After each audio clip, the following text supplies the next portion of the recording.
صلى النبي صلى الله عليه وسلم فضلنا ولا فربنا فائدنا ولا فائدوين كيس waxa kamida toddobadan arrimood marka uu horeyso qofka nabiga ku saleeyaa wuxuu faa'iideeyaa ilaahay amarkiisa inuu qaato ajrigi allana uu helo akhlaaqdi ilaahay iyo malaa'igtana uu qaato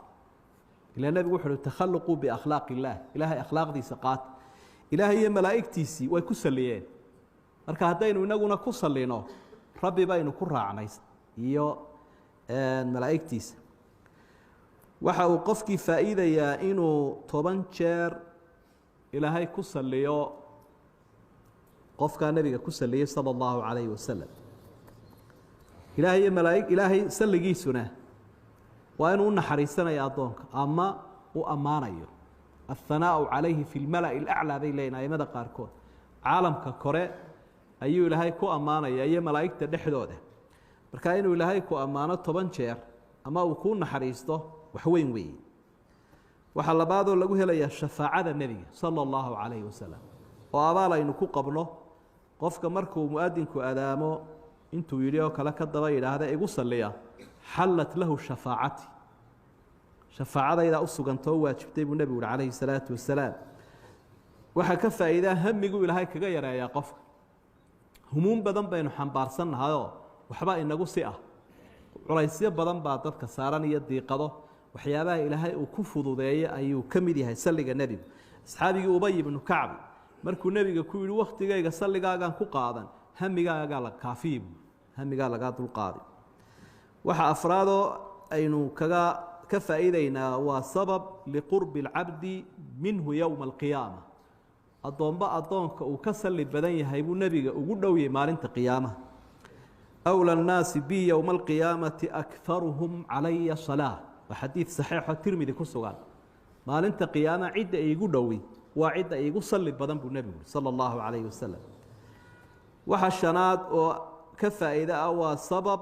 رد الرسول صلى الله عليه وسلم في رده وإنه النبي كاقاض أي سبب نقرن يسايو ما قف كستو يقول صلي بالنبي سلقيسا markuu igu saleeyay ilaahay ruuxdaydu ii soo celinaya ana ka qaadaya marka nabiga sallallahu alayhi wasallam siga ku jawaabaya riwaaya kale waxa ama xadiis kale isaguna saxiixa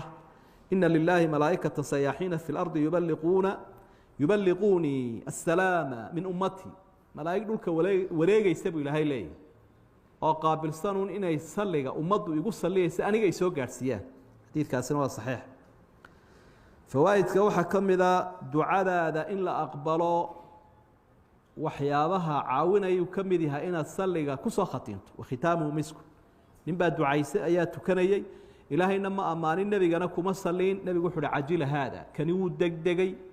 wixii ducadiisa lagu aqbali lahaa muu yeelin istawa saxiix waxyaabahaas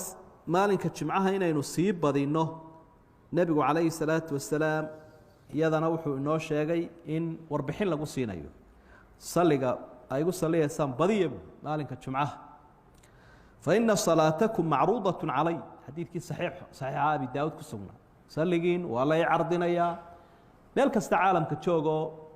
telefoonada ilaahay baa nabiga ku rakibeen hebel baa kugu saleeyay hebel baa kugu saleeyay hebel baa kugu saleeyay taasay ugu soconayso marka